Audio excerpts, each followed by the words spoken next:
It's the Jamaica Premier League powered by Digicel being played here at the UWI JFF Captain Horace Burrell Centre of Excellence. And today's match pits Harbourview against Arnett Gardens. Note I said today's match. It should have been today's second match, but the first game between Veer United and Tivoli Gardens postponed. We'll tell you why later. But for now, it's all about Harbourview and Arnett Gardens, these perennial foes fighting out yet another battle in the local top flight in Jamaica. A team, well, two clubs with young players on both sides, and both are primed for 3 points. The conditions here at the facility: 53% chance of rain, 53% is on the humidity meter. The temperature 30 degrees Celsius. The wind reading 14 kilometers per hour, may even be a little bit lower than that. It has dropped a notch or two since we took that reading, but all in all, it's hot on the outside. And my comments man, my analyst today, Dwight Jeremiah, you wouldn't fancy a kickabout in these conditions today, would you? No, not at my current age, not at all. It's certainly not the condition these boys will love. The results from match week 3: Waterhouse beating Dunbeholden, Portmore getting the better of Cavalier, Mount Pleasant too strong for Veer United, Mobay United finally turned up 4-1 over Malines United, Harbourview, a youngster came off the bench to help them beat Tivoli Gardens 2-1, and Arnett Gardens and Humberland shared 4 goals in a highly entertaining contest. Speaking about entertaining contests, what about the last two that we saw in this Premier League? Harbourview and Tivoli Gardens. Staples free kick deflecting off the keel right for 1-0 to Harbourview, and then Wright with this beautiful strike for 1-1. Ziminis, this was the match winner, the JC schoolboy off the bench, to give Harbourview the 3 points in this clash with Tivoli Gardens. And then it was Arnett Gardens and Humberland. Willis's free kick flicked on to Reed by one of the defenders, and Reed made no mistake. He's the Arnett Gardens marksman. Dallas took Vishnul Harris's pass and fashioned that equalizer. Handball called Gregory Lewis with his hand in the wrong place. Reed puts the ball in the right place for the penalty from the penalty spot for 2-1. And then Humberland, they had fight. They felt the goalkeeper was fouled, the Arnett Gardens defenders, but Javane Thompson wasn't messing about. He steered that one home for 2-2, and the share of the points for the Clarendon team and the Kasafa Kingpins. The table after 3 rounds of matches: Mount Pleasant and Harbourview, Mount Pleasant and Waterhouse rather, the only 2 perfect teams. Dunbeholden 2 wins from their 3 games, and then at the bottom Tivoli, Humberland and Malines prop up the standings. Cavalier have been disappointing after their opening victory over Arnett Gardens, and they will be looking for a big performance in match week 4. So these are the fixtures. Notice Tivoli Gardens and Veer United postponed. Harbourview will play Arnett Gardens, which is our game now. Then for the rest of the match week, Portmore will play Waterhouse, Mobay United play Mount Pleasant, that's a big one. Dunbeholden battle Malines United in that clash, and then Humberland and Cavalier will go toe-to-toe in the last game of match week 4. The Tivoli Veer game postponed because of what we understand to be a breach of COVID protocols, and that was the reason for the game not going on. So the players did report, but when the administrators went through the rules and everything else, and to ensure that everything and everyone was in compliance, there was an issue, and so that game will be played at a later date. It should have been the opening game on today's schedule. That's the first game that has been postponed since the start of this season. Dwight Jeremiah. Yes, Georgia, a very good encounter we're anticipating here today, and as such we are looking for this to be the only course, because it should have been the main course. It is the only course. We expect them to really give us a treat today. Well, let's hear what Ludlow Bernard had to say when he spoke with George Davis earlier. Ludlow Bernard, you rang the changes ahead of your last game and you came away with a 2-1 win. Do you ring the changes today again, hoping for a similar result? Well, ringing the changes for a different result, correct, but probably not what I would have wanted, because some of the players are incapacitated either by injury or illness. So it has basically forced me to make some adjustments, but thankfully I think I have a very flexible squad. So the functions are pretty much the same, so we shouldn't have a problem executing. Yeah, they say history for historians, but it offers a guide, doesn't it? Arnett Gardens have beaten you in 3 of the last 4 games. Is that of a particular importance going into today's game in terms of setting the record straight? Yeah, of particular importance, we defeated them the last one. Yes. but 3 out of 4, 3 out of 4, win that's by right. them, And of course, a typical Arnett Garden team is usually very dominant against us. You know, we expect them to probably be very imposing in this game. But I think our squad, as I said before, is very flexible and should be able to adapt. We did pretty well against Tivoli the last time around, and probably our Arnett Garden team being of similar ilk, we figured that we fancy our chances against them. And lastly, with the youngsters that you have in your squad, a lot of them, do you get the sense that they have grown into the competition over the 3 previous rounds? To some extent, yes, but I'm not really judging them in comparison to the games played. I'm probably judging them in comparison to last season. A few of them have made some very good improvements. Some, you know, they still have a little way to go. But generally speaking, I need for them to be more impacting whenever they are introduced to the game. And the player to watch here, the number 10 for Harbourview, Trayvon Reed. 2 goals so far this season, both coming against Malines. And one came in the 90th minute, 90 plus 2 to be exact, to earn a point for Harbourview, and a player that they will be counting on today to really cause some problems for this Arnett Gardens team. And earlier, George Davis spoke to the assistant coach from Arnett Gardens. Let's hear what he had to say. Eric, a question about training is always the right place to start an interview like this. So, do you have a fit squad available, and did you get from your boards what you expected from them in the build-up to this clash with Harbourview? Well, we only had a few days to prepare for it, so we had to really put the focus on something particular, which is the defensive organization. When we even look at the last game, but the last 3 games, we score every game. It's now task from us to make sure that in the back we keep it more close there. Yeah, I was going to ask you that the clean sheet has eluded you so far. What do you think accounts for the fact that your team always gives your opponents a chance that they've taken in the 3 games that you've played so far? I think in the past we still have gotten sometimes maybe a little bit too excited when we're in a position where we should have more focus on the defensive side. So as we get the ball, we get too excited going forward and we leave some gaps in the back. So we try to tighten that up for this game. Yeah, the Humberline game was a game in which you gave up the lead late, and when you equalized against Cavalier in your first game and looked as if you had the game managed, a point secure, you gave up a goal that proved to be the winner. Have you spoken to them about this, about managing the games in those situations? Yeah, definitely. I mean, as you mentioned in the first game with Cavalier, the game management wasn't as good as it should have been. I think going in the Portmore match where we got the lead late first half, yes, and we managed the second half much better. But as you mentioned in Humberline, we came ahead 2 times and we still end up with only 1 point. So some more improvement had to happen, and we keep working on that aspect. Yeah, the head-to-head with Harbourview, you've won 3 out of 4, but they beat you last time. Are you planning to, well, are you confident that your boys can keep the winning streak going? Well, it's something that, you know, we get now out of 3 matches. We had 1 loss, 1 win, 1 draw. So we definitely want to go back to winning ways. Yes, and the player that we will keep our eyes on today is the number 13 for Arnett Gardens, Fabian Reed. 2 goals so far this season. A player that is very, very dangerous to deal with, difficult to contain rather, a part of our front 3 that are going to look to cause a whole heap of problems for this Harbourview team. It is certainly a very exciting game in the prospect here for us today. And we will get back when we return after this break. It will be kickoff, and we will get this match on the way as we anticipate something really special today.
Back with us at the UWI JFF Captain Horace Morrell Center of Excellence for this clash in match week 4 of the Jamaica Premier League. Harbour View in one corner. In the next corner, Arnott Gardens. And we have a clash of teams that have dominated local football in recent times. Well, since the turn of the millennium, since the year 2000, both teams have been dominant in Jamaican top flight football competition.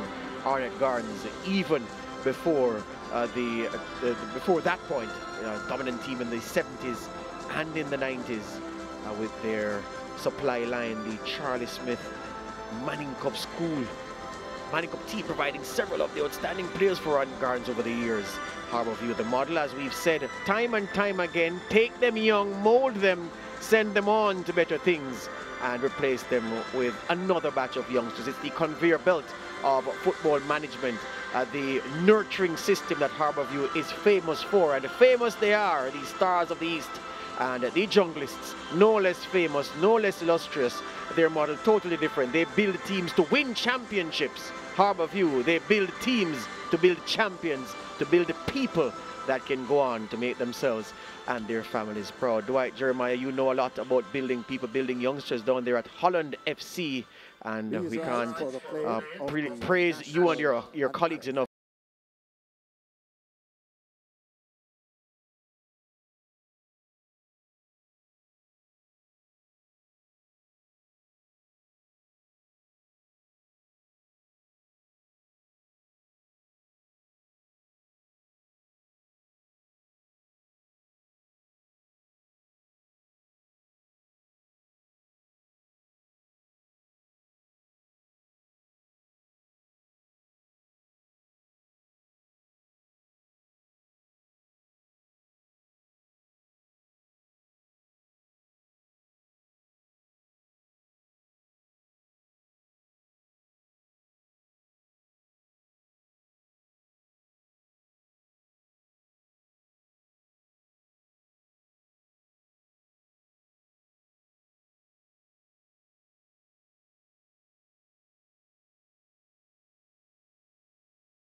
Yeah, the anthem out of the way. One step closer we are to action in this Jamaica Premier League game between Harbour View and Arnott Gardens. And Dwight, as I was saying, the youth policy, the youth focus, the youth ethos of Harbour View has benefited them as a football club and has benefited Jamaica as a footballing outpost. Most definitely, it's something that they've modeled. It's a model of their system where they take the youngsters and really get them prepared so they can make the transition to the next level. Respect the decision here. If you're in charge of your team, play safe, play fair, and play good, make a better team. As we see the referee, Reverend Davey here, just giving his final instructions before he gets this game on the way. But yes, George, this Harbour View team, and as a system, they've always seemed to churn out the youngsters. And I must say to you, as you'd mentioned, Holland United, it's a club we have partnered with. We've sent about 4 players to Harbour View. So the Harbour View starting 11, Amal Knight in goal, the captain, Kasim Priestley, only 21 years old, Oderland Harding, Shamari Dyer, Ryan Wellington, O'Shane Staple, Garth Stewart, Timar Lewis, Trey Bennett, Trayvon Reed, and Tevin Scott for Harbour View. And the Arnott Gardens starting in them. There's Princess Brown, assistant referee, just testing everything. William Price is the Arnott Gardens goalkeeper. Earl Simpson, Gerald Neal, his central defenders. Shivani Willis, Kemoy Slowly, Marlon Martin, Achuma Johnson, Romeo Guthrie, their captain, the number 17. He is only 23 years old. Fabian Reed, Ronaldo Cephas, and Kimani Arboin. Head coach is Paul Teagat Davis, but the man calling the shots today on the sidelines, as he has done for the previous 3 rounds of this competition, 3 previous match weeks, is Eric Rademacher. So this is a clash as the players and officials and the referee take the knee for peace in a gesture that is drawing attention to the high levels and unacceptably high levels of killings in Jamaica, murders, violent crime that is affecting the country and has been affecting the country for the longest while. So get ready, folks, at home or wherever you are watching this game. 9 Premier League titles on display here between Arnott Gardens and Harbour View. 5 for the Junglists, the men in black and red. Harbour View Gold and blue, 4 for them. Both teams finished runner-up 4 times each. Well, both teams finished runner-up 4 times. So you're talking about teams 9 times to the final for Harborview. 9 times to the finals for Hornet Gardens, 8 times to the final for the boys from the east side. Johnson's early pass, trying to find Fabian Reed. Dyer turns it out. We see Harborview there with a distinct start to the game. So often we see teams starting out just kicking the game off, as in a way, just knocking the ball around, but they were very specific in trying to get that ball forward, going to their right side, and trying to get that early cross into the box. So sometimes as a team you want to set the pace and the tempo from the get-go, and you can set the game up in terms of a way where you have the impetus from first. Harborview was looking for that with that early kickoff pattern.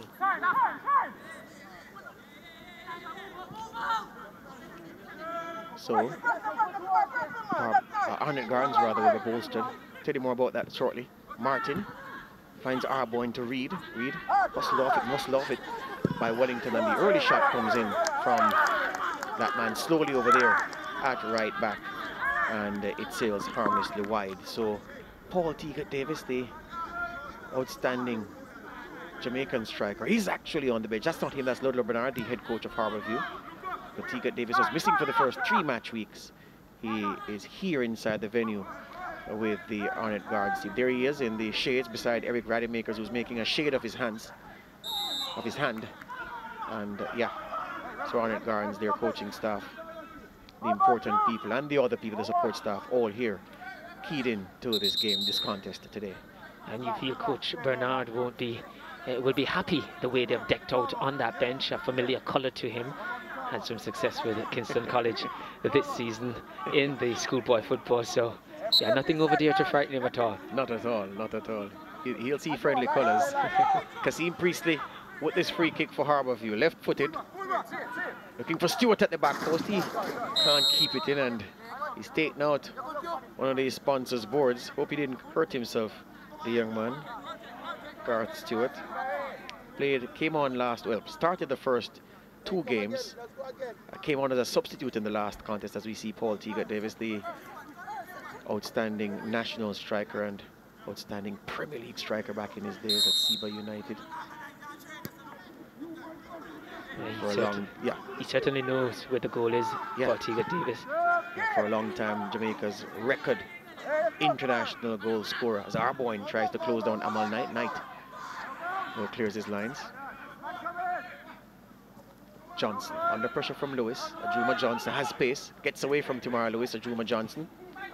Reed's touch. Can he find Arboin? The touch was a little bit too heavy, but Arboin gives him the thumbs up. Satisfied that Reed was so thoughtful as to try to play him in. Yeah, I think Arboin recognized as well that he was a little bit on his heels and was not anticipating that one-time pass out.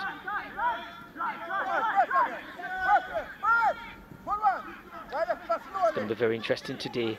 Arboin, Cephas and Reed.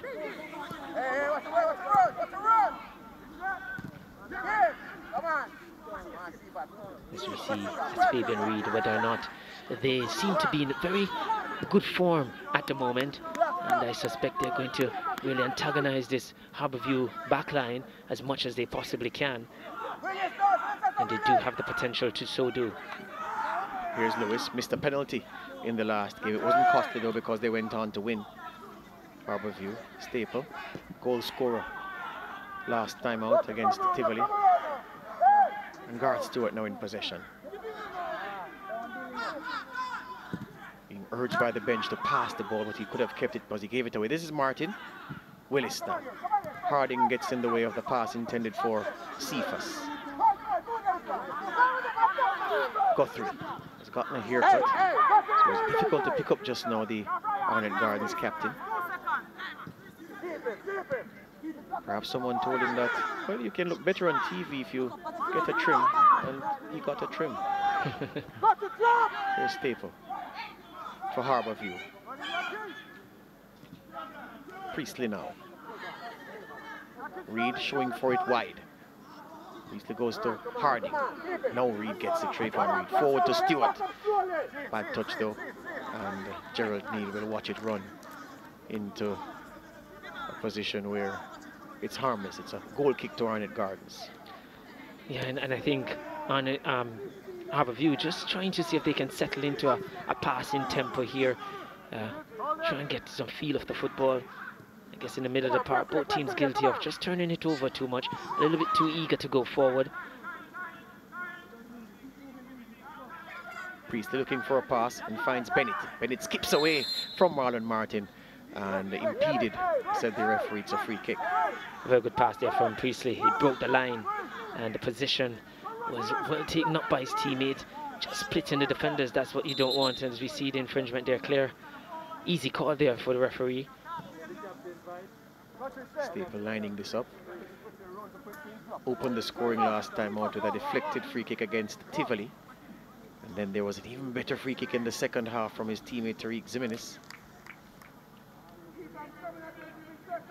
Priestley can also strike it from range. But perhaps it is that Staple has done the hard bit by marking out the spot where the free kick is to be taken from. He's going to take it. This is O'Shane Staple, a Daisy cutter. He didn't cut Daisy.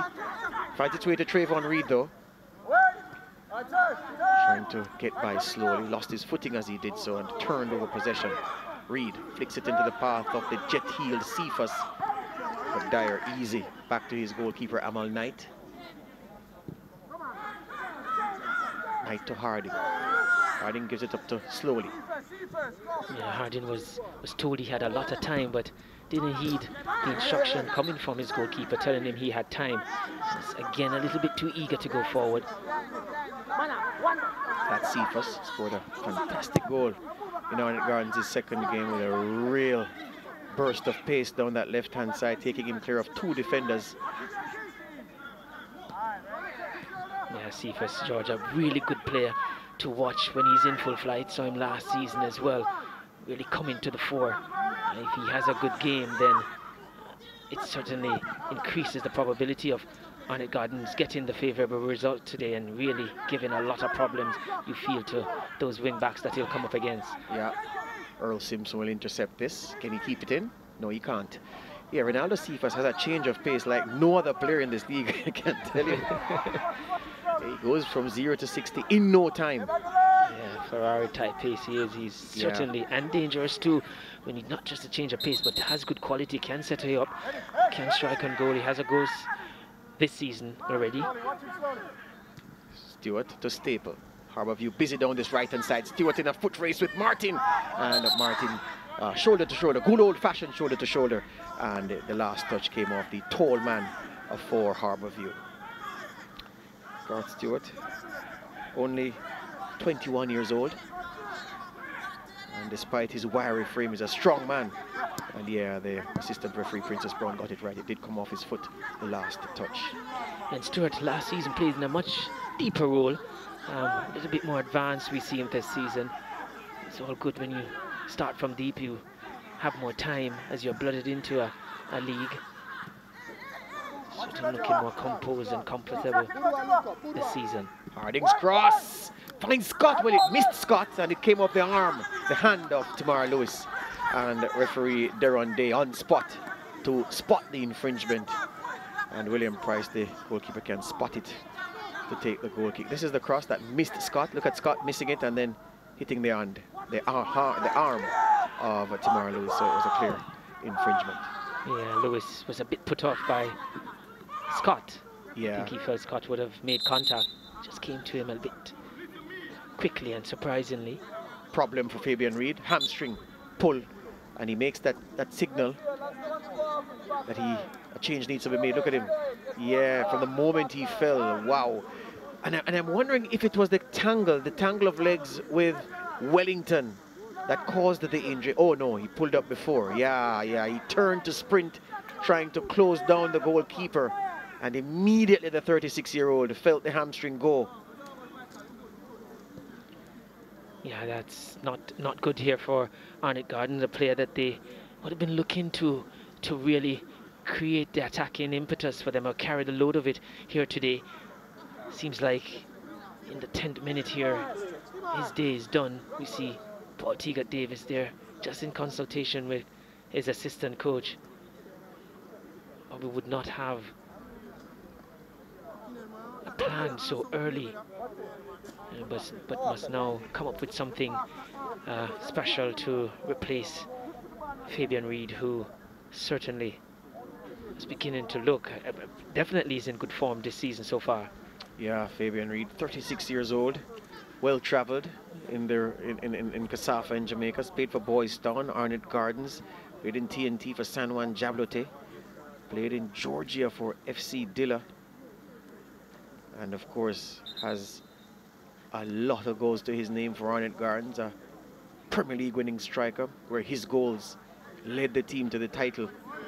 And his day is done in the 10th minute, stricken by injury, the hamstring going, and Fabian Reid's day is done, and it looks as if Damari Deacon is going to come in to replace him. So for the moment, Arnett down to 10 men, Deacon sprinting to the 4th official to hand in his papers so he can get clearance to join this contest. Yeah, and Deacon might not have had the opportunity to properly warm up, but you feel because of his age, maybe would not be so vulnerable to a pull muscle at this time. As we saw with Fabian Reid there, just looking to explode, and just doing so you feel just too quickly. Yeah, I admitted last time that he wasn't in the best condition because he missed the first game, came on in the second game, and then last time we saw him, he got the start, got the 2 goals, was substituted in the second half. A fit player for Fabian Reid at his best. Mobile players, Deacon comes in to replace him. A workhorse. And he admitted that he wasn't really at that workhorse standard just yet, and suffered a setback just now with that injury, or suffers a setback with this injury. And yeah, so this is Dyer at the back for Harbourview. Across to his central defender, central defensive pal Wellington, who goes long and overshoots Harding. Harding applauds the effort. Yeah, I think Wellington just dwelled on it a little bit too long, was hurried by Deacon, and that caused him to overhit it in his haste to get out of trouble. Wins this, strips Wellington, still Arboin, beg your pardon, Cephas. Cephas off the left for the cross, at the back post, oh my goodness! That's a bad miss by Damari Deacon, his first touch. It could have been a glorious first touch, but instead he holds his head in agony and wheels away, maybe caught cold. But Ronaldo Cephas did very well, robbed Wellington, cut inside him, and look at this pass. Switches his feet, the right-footed cross onto the head of Deacon, and he can't even hit the target. Ought to have done much better, Dwight. Certainly should have hit the target. Meanwhile, here's Arboin. Arboin! Straight through the legs of Amal Knight, but a cheeky grin by the ex-UWI man as he collects. And looks rather unbothered, looks rather chilled. Handling not the best from a keeper who is capable of the highest standards. Back to Deacon. Yeah, Deacon certainly should have not only hit the target, should have scored, because the keeper was scampering, Knight was scampering to come far post. But that was beautiful work, right on cue. We were just building up Cephas, and he showed what his capabilities are, not just speed, but good footwork, good trickery, and good delivery. Here comes Marlon Martin for Arnett Gardens. Deacon at the back post once again, but this one all the way through to Amal Knight. So danger signs for Harbourview early. Fabian Reid is gone, but the Arnett threat still remains up front. Here comes Tamar Lewis though. Earl Simpson trying to close him down. Lewis finds Scott. Scott for Harbourview needs support. Gerald Neal did so very well to rob him on the edge of the 18-yard box, and Arnett Gardens come the other way. This is their captain Guthrie.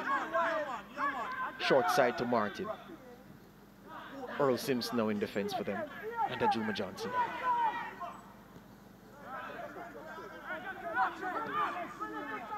The word being preached by the Harbourview players is organize. Are going to Guthrie into the path of Cephas, and not even he can pull that one back. Yeah, didn't get up to his top speed. It was always going to be difficult, but yeah, Harbourview, you're not surprised about them wanting to really organize themselves without the football. So you had a look here at Arboins. Yeah, that shot, Amal Knight, happy that he was a bit off his line, and he saw the funny side of it because he didn't cross that line. But yeah, that would have been a real howler from a goalkeeper that we expect Yeah. Really good quality. Just saw Cassim Priestley, the Harbourview captain, having a go at Garth Stewart. Unhappy with the positioning of his central midfield man. And letting him know that the standard has to be higher. Good to see the young captain showing authority and being a vocal leader of this Harbourview bunch, as Garth Stewart has been getting it in the ear from his skipper in the first 15 or so minutes of this contest. Harbourview in the back now trying to build. Wellington to Dyer. Stewart has come short to collect. What we've seen from Arnett, still a front three, but Arboyne just take up that central position of the three where Fabian Reid was operating. Deacon has picked up the left side of the front three. In fact, this is the formation they started with the front three in their first game, because Reid wasn't involved. So Arboyne played centre forward and Deacon was on the left and Cephas on the right. They did switch a couple of times of Cephas and Deacon, but Arboyne remained as the front man throughout. But what I like to see, as we see that infringement, what I like to see from a front three, I like playing this 4-3-3 system, but it has to be fluent up front. All three players just shifting and rotating position, even the central player at times, just to give the defenders something different as they get comfortable with one player. It's a staple for Harbourview. Haven't seen much of those bombing runs from him and those booming crosses just yet. Has had to do a lot of defensive work down this right-hand side to counter the threat of the overlapping Ajuma Johnson. Trayvon Reid got clipped as he worked his way through the midfield. And referee Dave will have a look at him. Will he ask for medical attention for Trayvon Reid? Not yet. Yeah, he tells the medics on the sidelines that they're not needed at this moment. So here's the play. I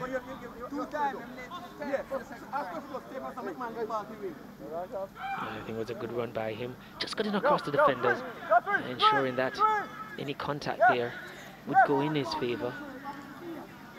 It was a good, positive run from Reid. Priestley in charge of this free kick. Wellington goes forward too from his centre half position.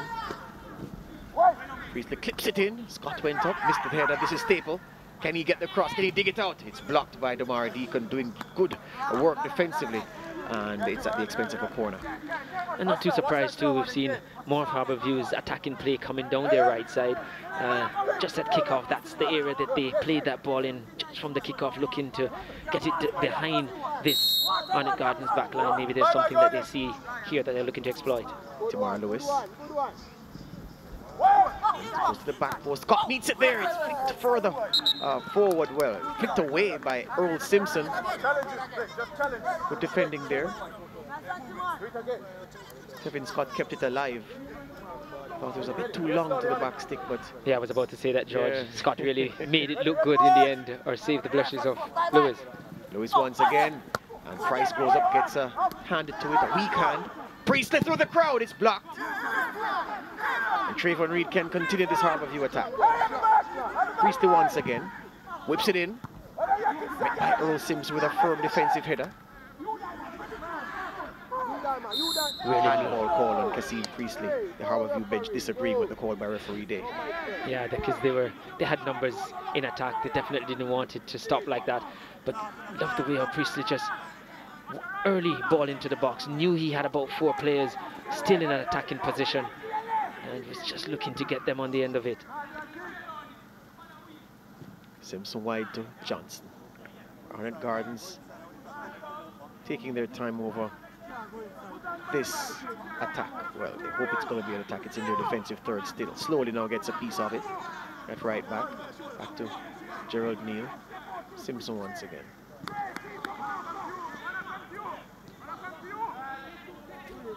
Earl Simpson. Neal to Willis. Around the corner to Cephas, under pressure though, but uses his body well. The flick from Arboyne didn't reach Willis, didn't have enough on it. And Davis leaps off the bench, the Arnett Gardens head coach, to rally the troops, just going through a few hearty claps. perhaps frustrated at the ease with which they turned over the ball just now and trying to get them to stamp out those careless bits of play. Speaking of careless bits of play, simple pass from Stewart to Dyer goes astray. It's an Arnott Gardens throw. I think Teagat was upset because Willis really just wasn't up to the races, didn't look as sharp, even in the build-up play when he laid it off, wasn't anticipating, well, again, another long one. Turnover, unforced errors from these two teams. Yeah. There's Davis still on his feet, shouting at his players, telling them not to rush. Same thing Dwight is saying. Take the time that you have, use the time that you have. Gonna put yourself in a position to make a better decision, a better passing decision or otherwise. And also give your team a chance to get numbers up as well, to join the attack, to give you more options. So just more patience required from both these two teams have shown that. Simpson wins the header for Arnott Gardens. Willis needs a support, finds his captain Guthrie. Willis.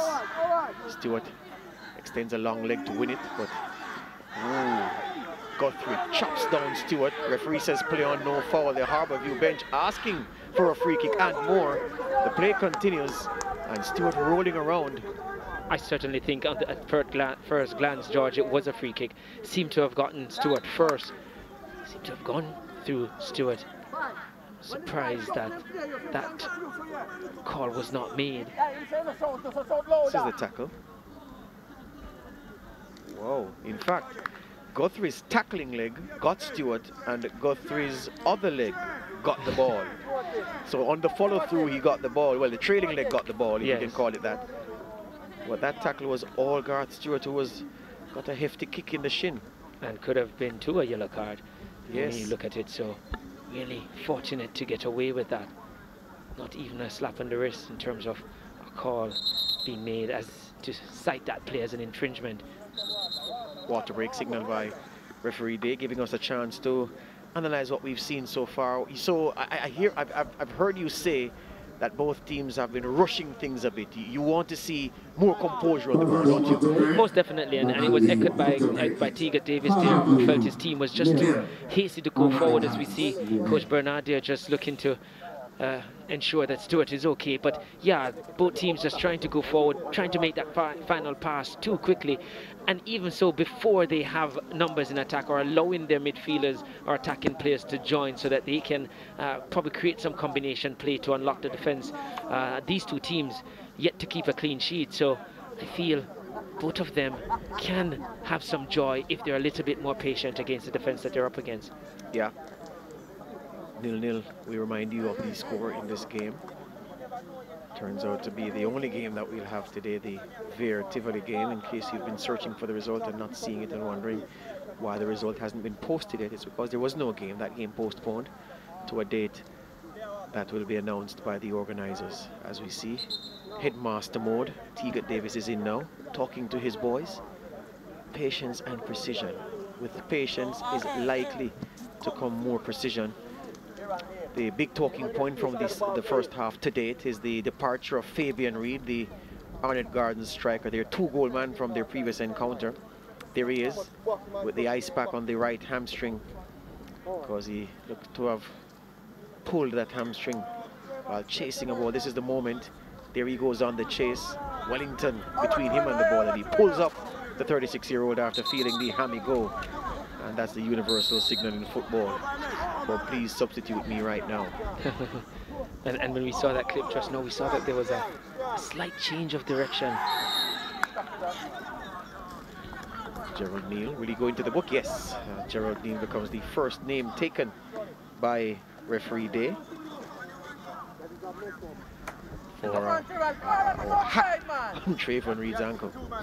Yeah, they call it the referees a sap. It's stopping a promising stopping a promising attack, and those are always requiring a yellow card. Yeah, thought it was the ankle, it was actually the knee. So blatant attempt by Gerald Neal, no attempt to play the ball, clear foul, and justifiably gets booked. Looking to soften up the Harbourview number 10. Anyway, the captain Priestley is setting up this free kick. 6 Harbourview men inside the box. 1 Trey Bennett hanging outside the 18. Priestley's free kick to the back post. It's a very disappointing effort. It actually goes out for a throw on the opposite side. Yeah, very disappointing. 7 Harbourview players were committed for that free kick. It really needed, not really precision on that occasion, but just to put it in that mixed zone, in that 18-yard box just outside the penalty area. Very disappointing in the end from Priestley. Slowly being closed down by Reed and Scott steps in, and Gerald Neal bravely puts his boot in. Cephas has some space to run into for Arnett Gardens. Here's Cephas.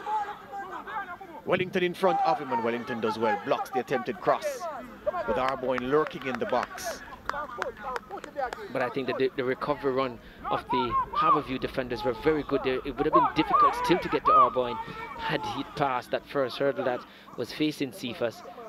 The recovery run was right in the pass line for Cephas. Trayvon Reed, excellent tackle by Marlon Martin. Kevin Scott is offside. I think that's something I think Coach Bernard has worked on this season. Yes, Harbourview were very open without possession. The recovery runs weren't purposeful. It's not just running back. You have to run back and at the same time recognizing where the danger is and looking to prevent the attack building. Arboin gets that flick from Deacon. This is Willis now, under pressure from Trey Bennett. Shavani Willis through to Deacon. Needs a Juma Johnson down the left. Johnson goes. Johnson's cross. Blocked by Tamar Lewis. And Harbourview recover.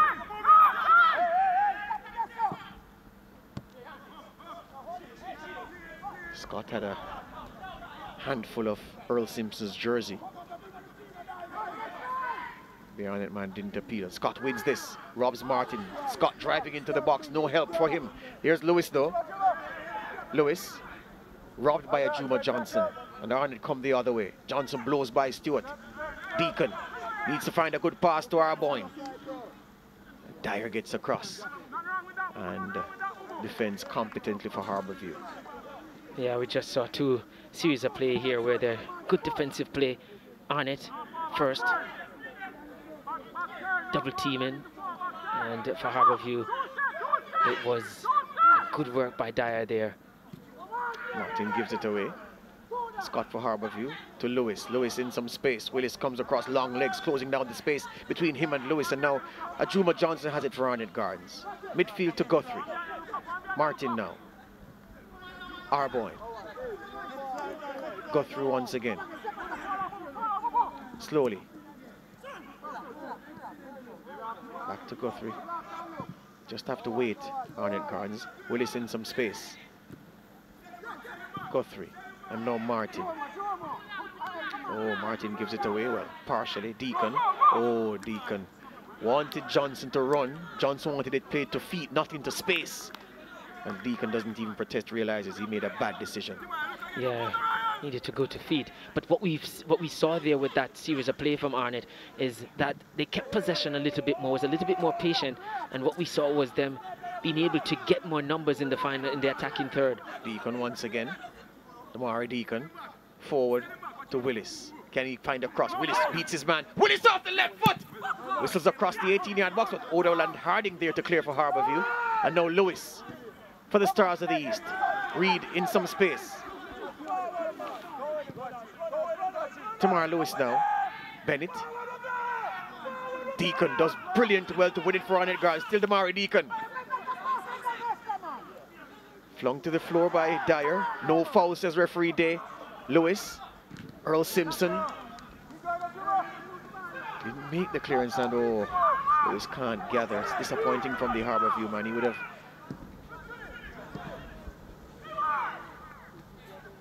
Both these two teams really showing good attacking intent. More so Arnett Gardens, every time they go forward, they really look dangerous, especially when the ball is played out wide. Cephas, Deacon, and at times Willis, as Deacon tucks inside, really providing the width for Arnett. Earl Simpson from the back. calling Deacon to come short, but he uses Johnson instead. Johnson's pass forward is blocked by Tamar Lewis, but Deacon misdirected. Arboin had drifted wide, that ball went central. And so Harborview can build from the back.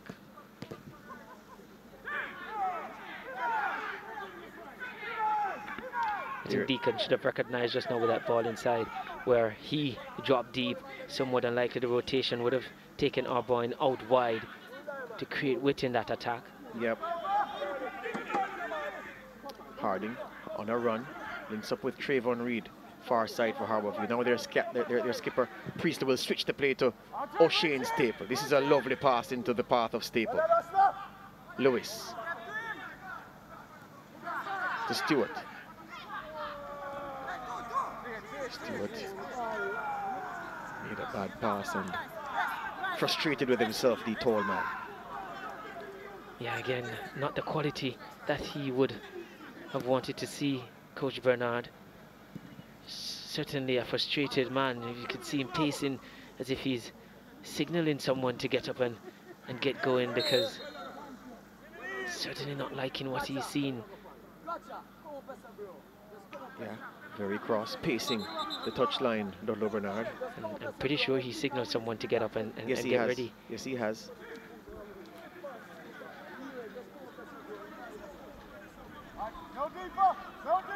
Yeah, he's not going to be, he's fall into that false sense of security, saying, you know, it's early in the season, we can build and come again. He's just looking to make sure that he stays in touch with the top of the pile. And I'm pretty sure. Shot from distance from Trayvon Reed off target.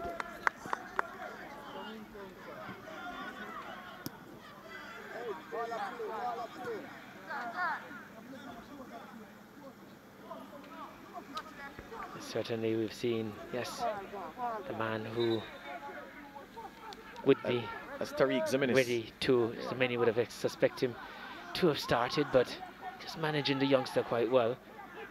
I think fast approaching in this first half that he feels his introduction is necessary. Coach Bernard, that is. Johnson forward. Can Arboin get there? Wanted to let that run across him and fool Dyer, who wasn't to be fooled. Yeah, you want your defenders to keep their eyes on the ball. Yep. He certainly did that there. Johnson taking his time over this throw for Arnott guards. We're into the 33rd minute of this Jamaica Premier League clash. No goals yet. Arnott forced into an early change. Fabian Reed pulling his hamstring and leaving us in the 10th minute, replaced by Damari Deacon, who with his first touch had the goal at his mercy, but couldn't direct his header goalwards. And then immediately for the play after that, Arboin running through, his shot driven straight at Amal Knight, as we see Dyer clearing this behind for a corner to Arnott Gardens. And right, and as we've said, for this game, that man here, once he gets onto the ball, it certainly looks threatening for Arnott Gardens. And that's what we've seen for them. Every time they go forward, they do look more dangerous than Harborview when they go forward. So Knight will be mindful that he has to be very good with this corner coming over. Ajuma Johnson on corner kick duties. 5 Arnott Gardens men in the box, make that 6. Deacon with a late run. Johnson's corner curls in, the heads go up, headed away by Kasim Priestley. Reed, lovely first touch from Trayvon Reed. Wheeling out of traffic and gets hip checked, which is a foul. Referee Day spotting the infringement. I think Arnott were very, very clever in doing that. They knew that they were outnumbered at the back, just one player back, and when Reed picked it up, there were about 3 Harborview players in front of him. Had he just made that pass or pick his head up and make that pass, then Arnott would have been in trouble. So that's one of the way you play in transition as well, George, is, you know, try and stop the play developing. And some technical fouls, we know a very famous coach has been accused of doing that a lot with his team, Pep Guardiola, and his teams overcompensate forward just to stop the attack. Yes, indeed, and my director, Azif Onkyo, was watching Ludlow Bernard and Tariq Ziminis having a long conversation on that far touchline. Neil beats read to the ball, and now slowly sends it forward for Arnett Gardens. Arboin chasing, and Wellington just ensuring that no funny bounce defeated him. Turns it out for a throw. Zimenez doing his laces, has his paper. And you know, sometimes a coach sends a player to warm up just to get the others on the field to step up their game. This is not a dummy move. This is not a motivational move by Lotto Bernard. He is going to pull one of his players before halftime, making a tactical change before halftime. Tariq Zimenez is coming in. Yeah, certainly, and the way he was pacing on the touchline. It's Tamar Lewis, beg your pardon, number 11, who's going to come out. He certainly wasn't pleased with what he was seeing.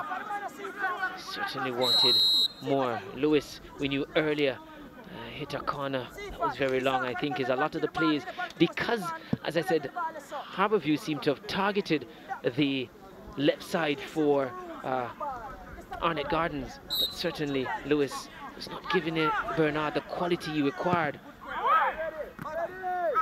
Deacon at the back post, puts it back inside. And Cephas arriving late, but couldn't keep it in. Goes behind for a goal kick. And Tamar Lewis was smiling as we look at Ronaldo Cephas. Tamar Lewis was smiling as he walked off, almost a rueful smile to himself, like, I can't believe I'm being substituted in the 36th minute of a game. I'm not injured, we're not trailing. And having a rueful smile to himself, there he is, trying to shield himself from this. Zimenez getting his first touch here.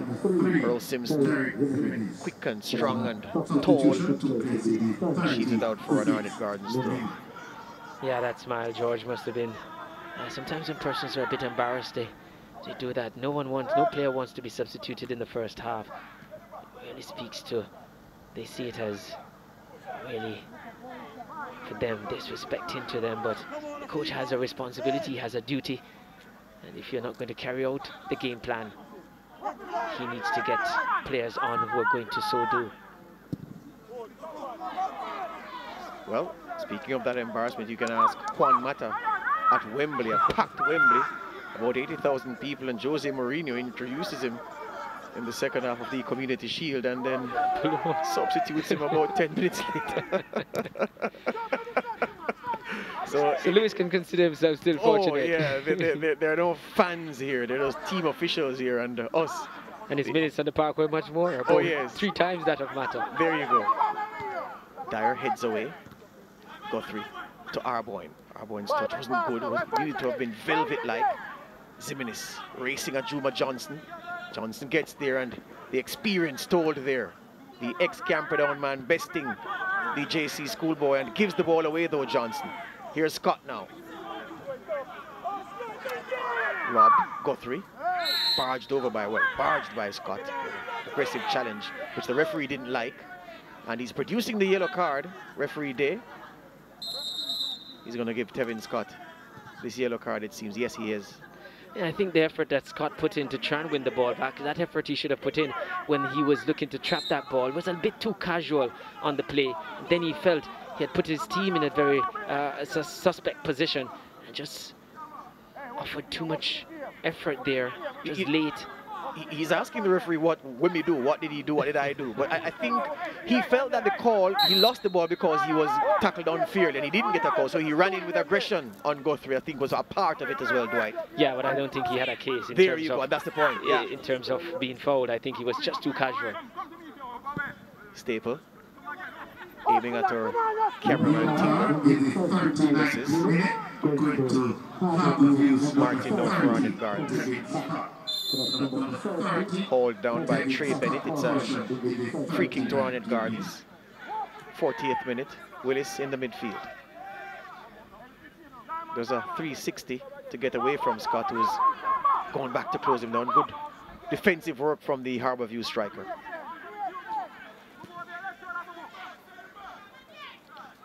Deacon exchanging passes with Johnson, who's robbed by Stewart. Zimenez back to Stewart. Stewart closed down by Deacon. Look at Deacon get at him. Deacon closes down Staple and robs him and then gives the ball away. Did all the hard work, Damari Deacon, and the simple thing, a simple pass he couldn't make. Martin, Neil over there to confront Scott and the goalkeeper Price. will collect for Arnett Gardens. It was good pressing work there from Deacon and even the other Arnett Gardens frontmen, who really was putting Stewart under pressure, not by necessarily tackling him, but just closing the passing lanes, while Deacon applied the pressure and really should have made more of that one. But Arnett looking to press high because of their front three, wanting them to get the ball closer to goal. Slowly driving at the Harbourview midfielders. He's through two men, and it took an emergency slide from Harding. Willis's shot was missed. It almost as if he kicked to the ground.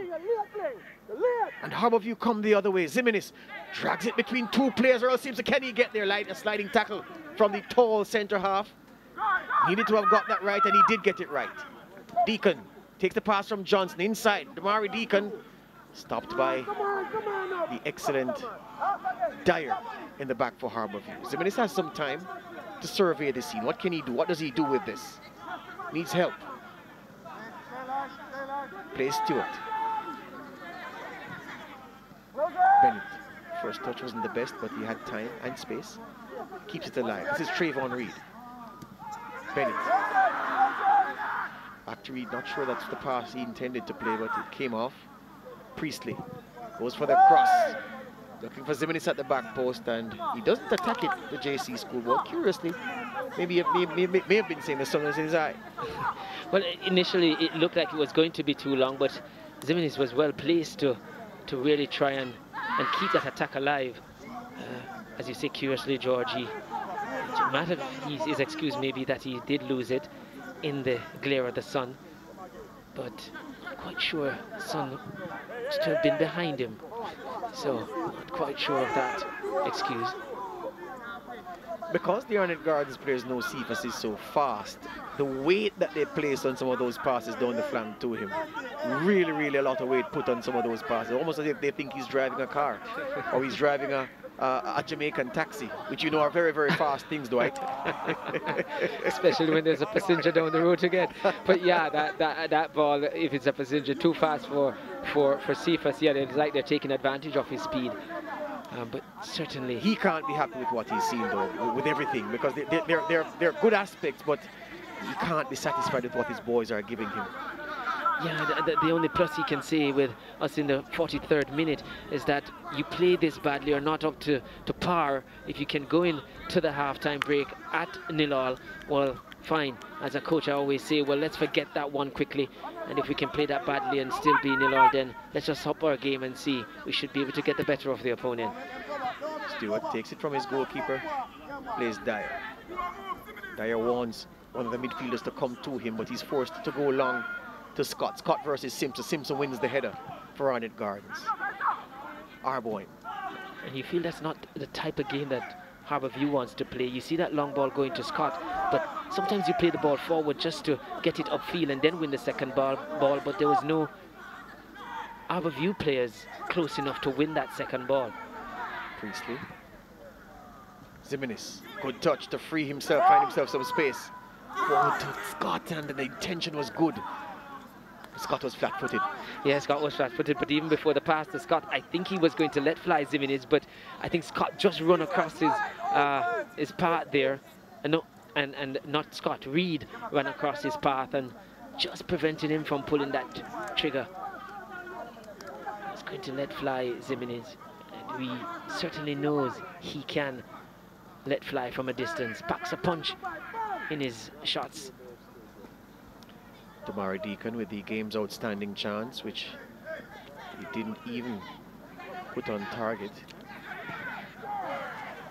And 0-0. I think this game will benefit right now from a goal, whichever team gets it, just to lift the intensity a notch, and perhaps in doing so improve or increase the quality quotient of the game so far. Yeah, they always say a goal changes a game. These two teams yet to keep a clean sheet this season, so you feel that at some point deadlock will be broken. Arboyne into the path of Willis. Was done well. Willis back to Cephas. Cephas's touch is good. Cephas blows by one player. Cephas in the box trying to find Arboyne, but blocked by that man again. Dyer has been very good in the back for Harbourview, the man wearing number 45. Arnett comes still with Guthrie, back to Martin. Across to Johnson. Has some space. Simpson now. I think they have corrected their play, George Arnott.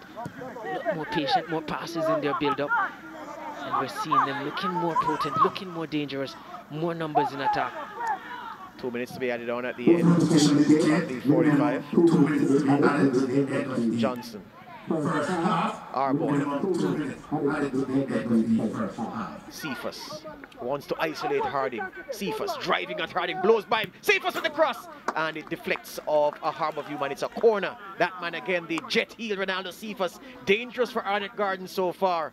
The Harbourview defenders can't defend him one-on-one. Let me tell you, Orland Harding is no slouch. He's a quick player. But Cephas made him look as if he wasn't there. This is Willis. Cuts it back for Cephas, and look at that first touch. It would have been a heavy touch for most players, not for him. And he walked by Wellington. Meanwhile, Deacon with the corner. Met by who?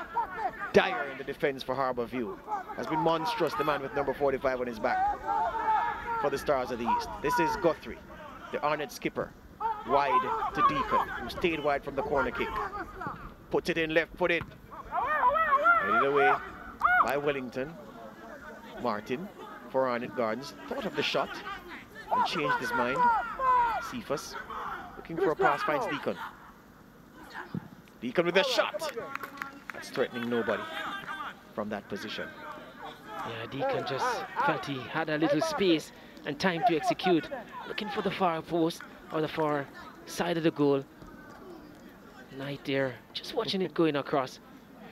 And just now, Deacon and Cephas, Dwight, were having a conversation about whether they should switch flanks. Deacon wanted to switch. He wanted to stay on the right. No, and Cephas sent him back on the left. He's having the measure of Harding, and he's not going to give that up at this moment. Yeah. And that's what the good players do, you know. They find that defender that they feel is weak, and they are going to go there. And that's where they're going to try and execute everything for that game. As you rightfully say, as we see the referee bringing this first half to a close, George. Yeah, it's half-time in this Jamaica Premier League clash. Match week 4, the first match in match week 4. Harbourview 0, Arnott Gardens 0. That's the score, that's the play, that's the state of play here at the UWI GFF Captain Horace Burrell Centre of Excellence. Harbourview and Arnott Gardens, a stalemate so far. Back with much more.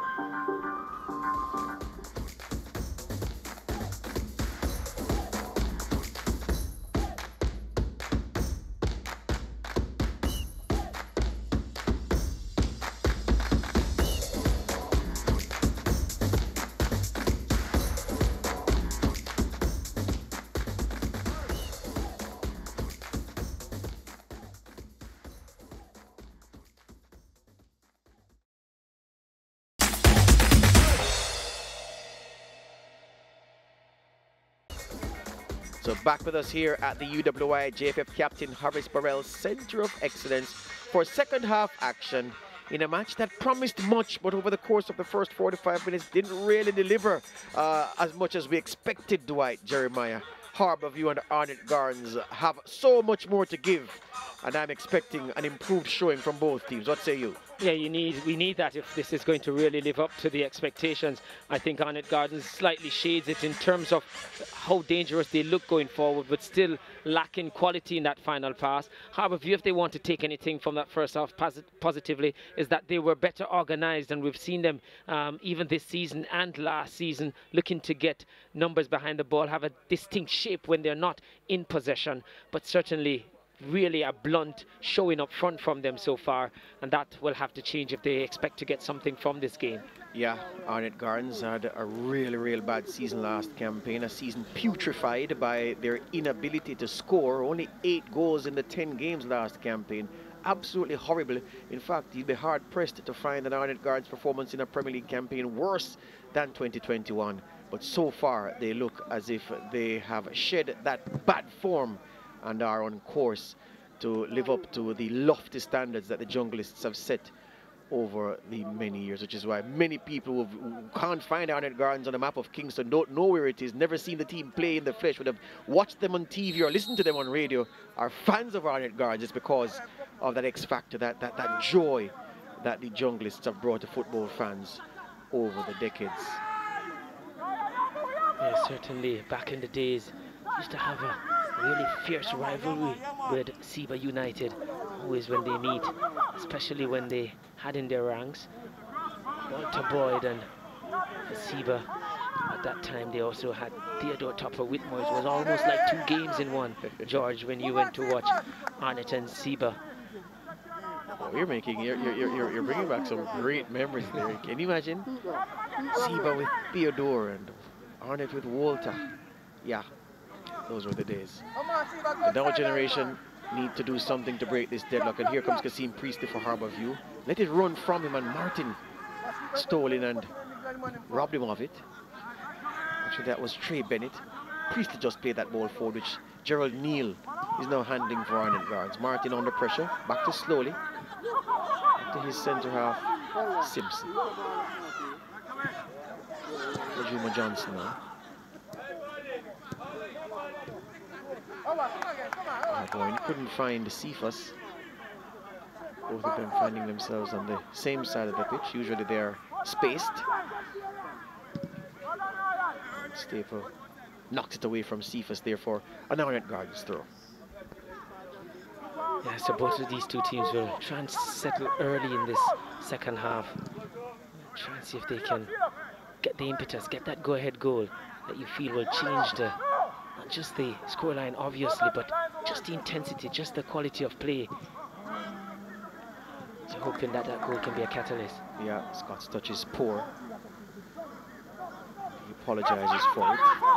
Here's Arboin, free down the left. Can't get by Staple though, and the assistant, Princess Brown, says goal kick. She's on this near side.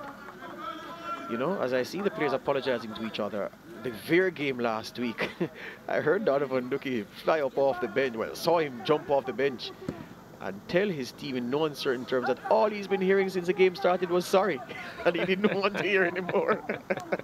Pass the ball properly, make the right decision, and stop apologizing to people. All I've been hearing is sorry. It's very frustrating as a coach. The worst thing too you can do is call out to your player and he tells you okay, okay, and just raise the hand. You're tired of that. You want to see the correct thing done. And Dookie, he can be a hard taskmaster, for sure.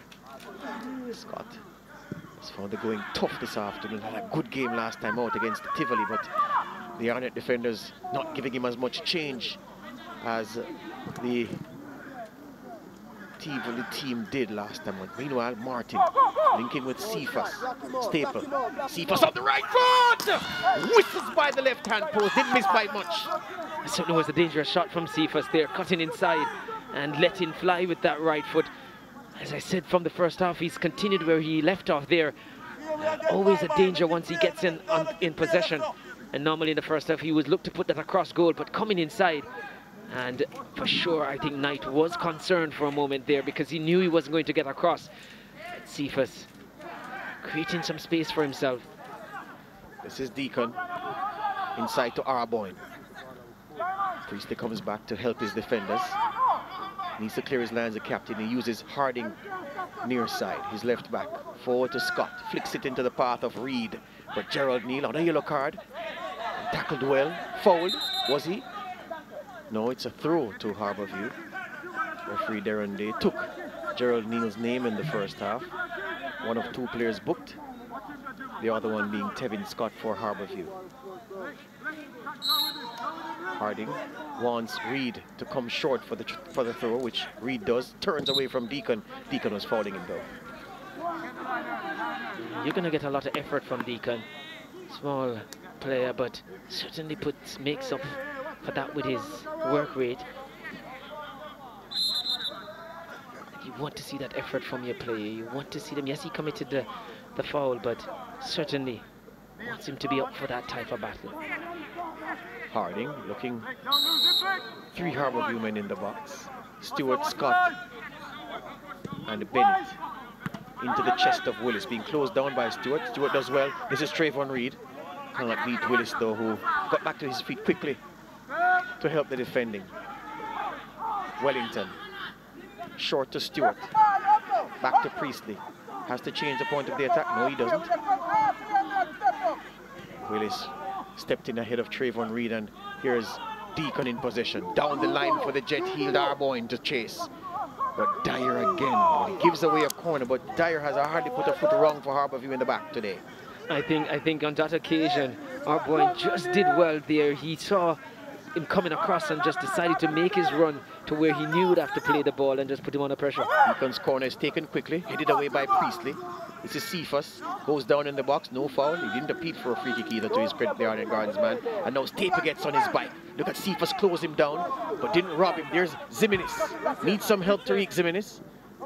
Comes inside at Juma Johnson. Staple back to Zimenez in the crowd. Marlon Martin tackling up well the Arnett midfielder and pays it off Zimenez. That's excellent work from the man wearing number 15 for the boys in red and black. Yeah, certainly good work by him there, getting the applaud of his coach, Tiga Davis. And he's also demonstrating a pass should have been made.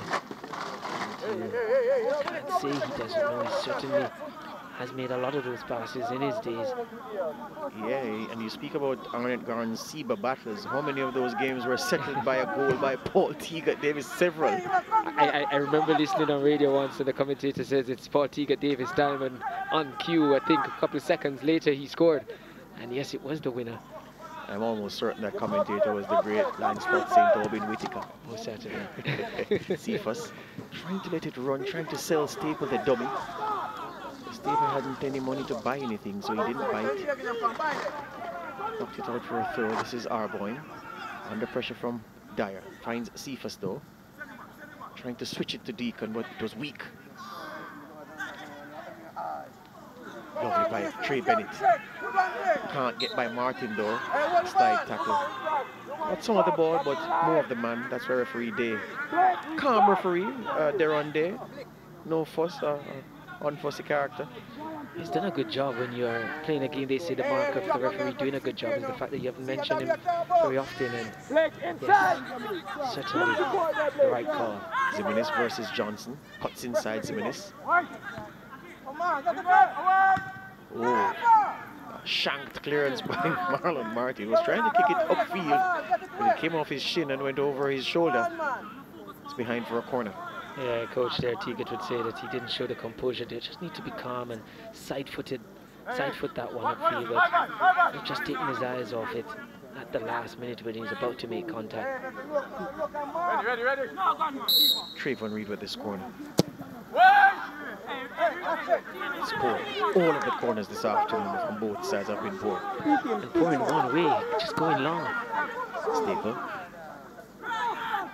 Can cross from a wide distance, from a wide position rather. Didn't do it well that time. And Willis has possession. Simpson's job is to clear. Only finds the chest of Priestley. Simmons under pressure from Arboin. And the pressure was too much. As we see both Raddymakers and Teagat Davis having a goal at Ronaldo Cephas on that far side. Wanting more from their number 7. Yeah, sometimes as coaches, players get frustrated because you're on their case and they say, just keep calling them. But as coaches, when you know the quality that they possess and what they can give, certainly, you're always going to be at them to get more out of them. Yeah, the Arnett Gardens bench just frustrated by what their captain did, after doing well to ride 2 challenges and the dribble into space. The simple pass was beckoning for him to make, and he couldn't make it, Romeo Guthrie. Stewart, sliding challenge because Johnson's pass was destined for Cephas. There's the Arnett Gardens skipper. So it's a mini trim because he cleaned up the sides and cornrowed the top. So I had trouble making him out in the first minute. Good turn by Arboin, but Dyer again with the sliding tackle. Princess Brown says corner. She's the assistant on this near side. Yeah, both teams here really, I could hear Coach Bernard on the sideline asking his players to wake up, feeling they have not come to the races yet. The game needs something though. The game needs a moment of quality to really get the players up a notch. Guthrie's corner. Cephas through the crowd, blocked by Priestley. Back with Cephas. It's cleared now by Bennett. Gareth Stewart couldn't find the pass required. Zimenez was offering him an option to his right. Yeah, think because he doesn't have the pace. Couldn't get away from the pressing defender. And he was slowly into stride. Yes, all he did was to use the benefit of his frame, and those long legs. Just got a toe on it, but was never in control of the pass. Got 3. With the cross played in, Deacon flings himself at that one. I think he also tried a hand of God as well, but yes, wasn't well disguised. But so Guthrie cutting in, and the early cross, and Deacon tried everything, hand, head. Still missing. But certainly we were just talking about Stewart with his big frame. He needed that frame on that occasion. Certainly was short on height, and even the hand could not make up for what he was short on. Well, that's the kind of pass that Fabian Reid would have relished running on to, but he's not here. Deacon fouling Harding. Harding doesn't get the call, and slowly took his eyes off it just a moment. He was looking where Arboin was to make the pass, and in so doing, it ran away from him. Willis, very upset. Referee Day making it clear, relax. A hand in the face of Trayvon Reid. Yeah. And it was a foul. It was. I don't think Willis needs to continue, and if he does, you're talking about referee being calm, but he shows also that he can get a bit loud and show control. So, yeah, definitely a swing of the arm. I don't say malicious, but certainly it did occur. It wasn't malicious, but it was he impeded the man. Exactly. Reid missed the last game against Tivoli Gardens because of the conditions of his loan deal, where he got, lovely turn by Ziminis to get rid of Johnson.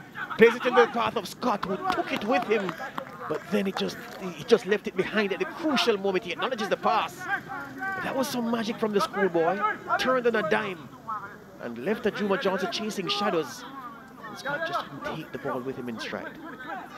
Yeah, it was a lovely turn by the teenager.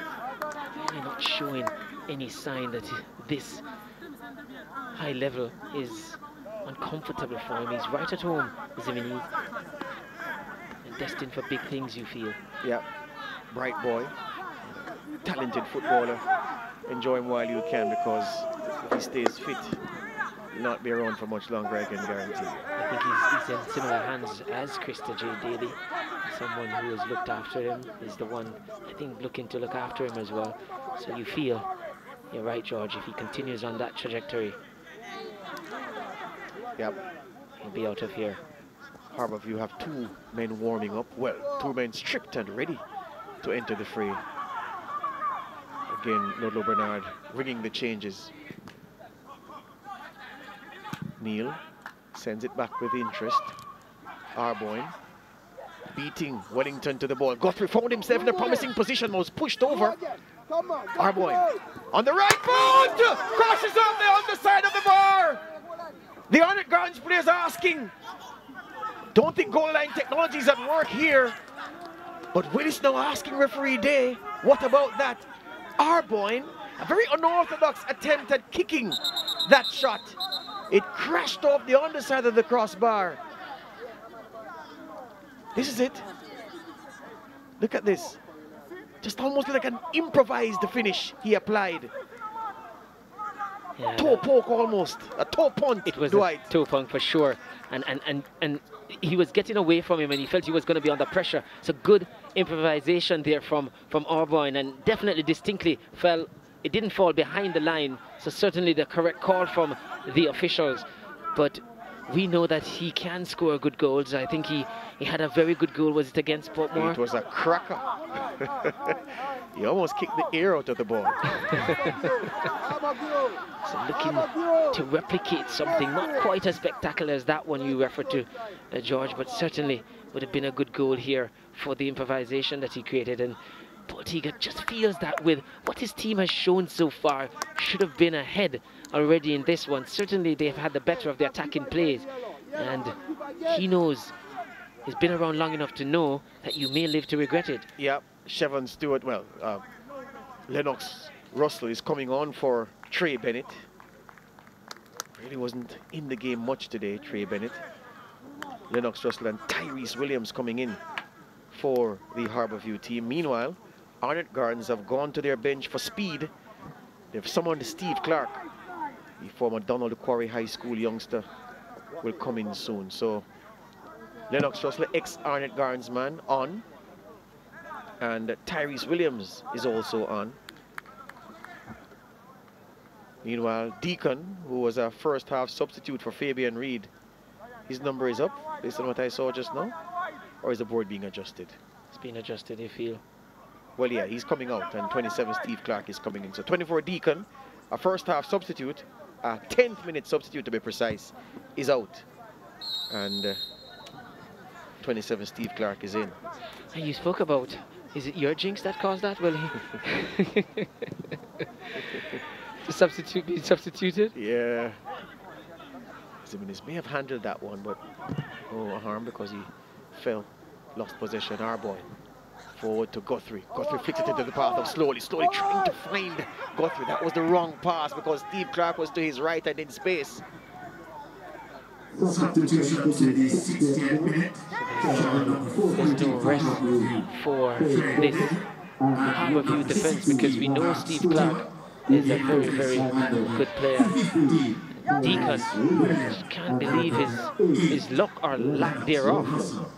I was looking for him where he had walked so quickly, but it's a good job, my director. I picked him up because I was wondering where he had gone.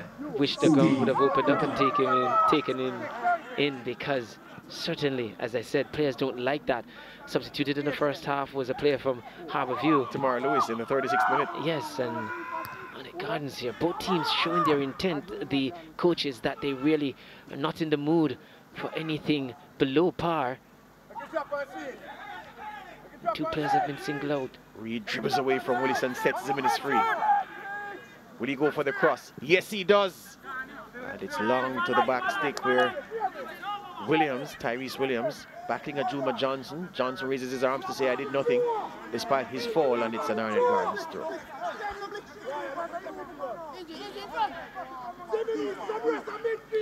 So Deacon has preached his sermon and been replaced by Paul Teagat Davis. Steve Clark, a different kind of player. Not as many tricks, but has some pace too. Oh, a lot of pace. And the thing with Damari Deacon is quick with the ball, not so much without. Steve Clark is rapid with and without the ball. Yeah, he was with Cephas last season, the two players who were on its main protagonist, but here he is now, looking to bring that pace and power run to this game. Guthrie brings down Russell in the midfield. So ex-teammates colliding.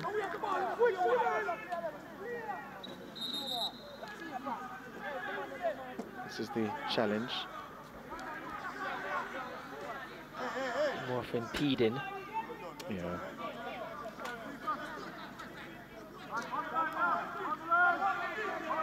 This is one of the first games I've done this season where there haven't been many injury breaks.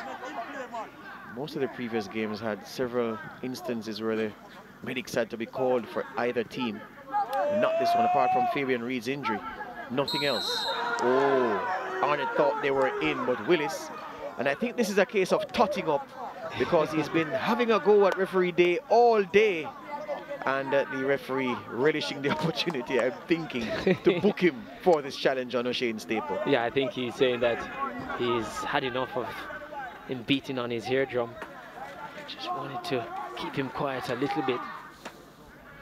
Just went over the top, just a little bit. So we're in the 65th minute of this contest. Haven't gotten the goal just yet, but Arnett Gardens look the more likely. Although Tariq Zimenez has presented a threat for Harbourview since coming on. Arbonne's pass is poor, but they couldn't get there. Here they come again, Arnett Gardens. This is Cephas, deep to Guthrie. Guthrie. Oh, lovely play by Guthrie into the path of Cephas. Oh, it was a good toe, vital toe by that outstanding defender, Shamari Dyer for Harbourview once again. Yeah, Dyer was very, very good in executing his defensive work there. Had to get it right. And he certainly did. It was all ball. But Guthrie, good play in the middle of the park. Good job for the shoulder and turn. and looking to release Cephas. Guthrie tracking back to ensure Trayvon Reed's dribble is halted. Reed has had a frustrating afternoon, has tried to run, has tried to create, but just has been crowded out by the Arnett Gardens defenders. And this is the least influential game I've seen him have so far for Harborview. Anyway, there's still a lot of time left. Harding into the box. Earl Simpson clears. Martin will clean up for Arnett Gardens. Dyer in. Nice play by Williams. Tyrese Williams for Harborview against Earl Simpson. And Simpson gets the arm in the chest of the youngster and just eases him back. I think many believe that Tyrese Williams, good quality, good technical player as well, but just feels a little lightweight. Saw him last season as well, and just doesn't protect the ball as well, as easily dispossessed once he gets into a physical duel. That's something that they're going to have to work on. Slowly for Arnett. Forward to Arboin, has been busy.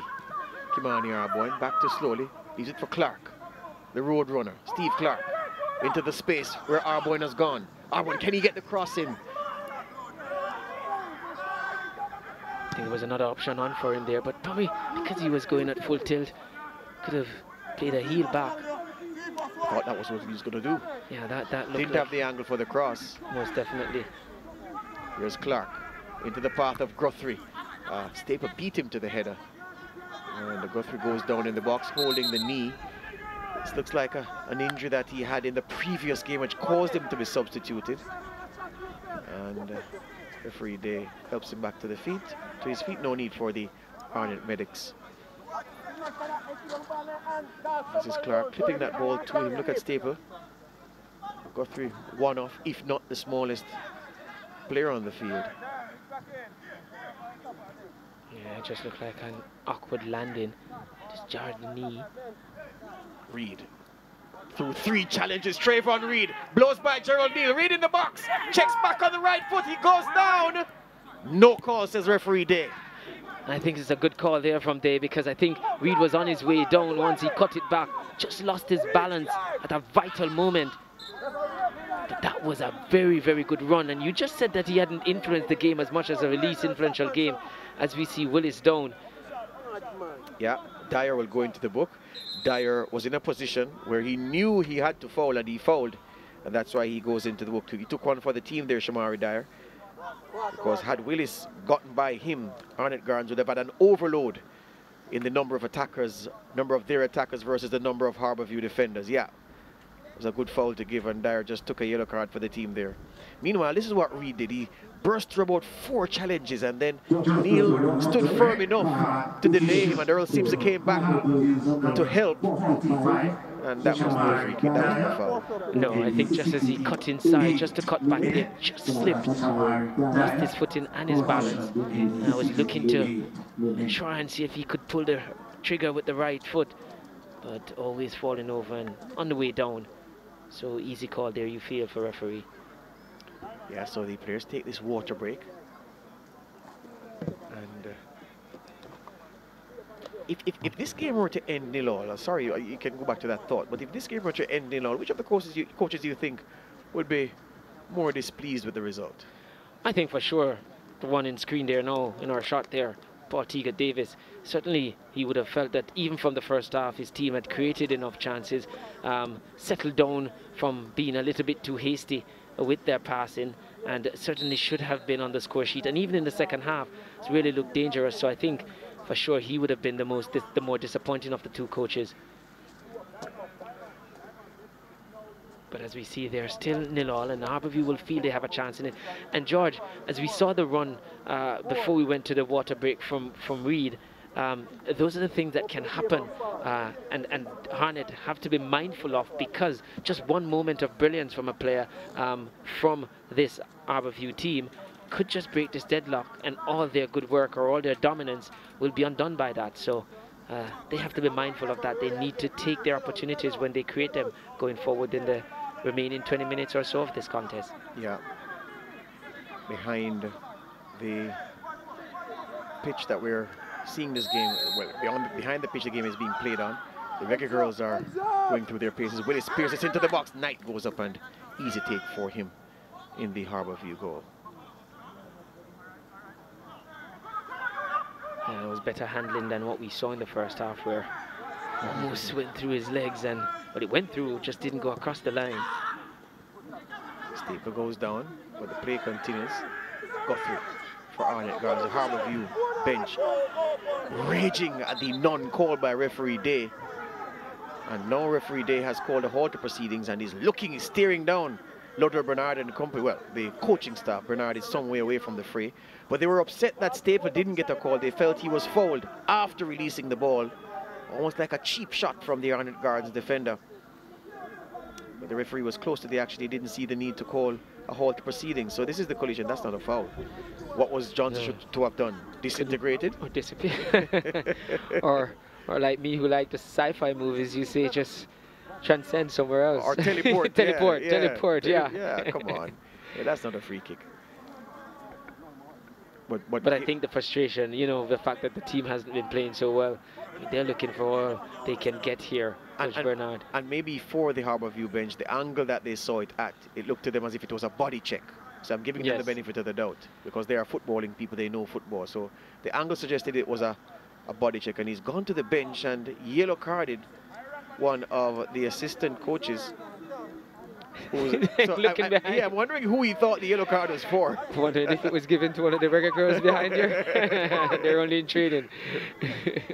And Sean Fraser is going to get one as well. So assistant coach Sean Fraser gets into the book, having a go at the fourth official as well, Sean Fraser. And referee Day.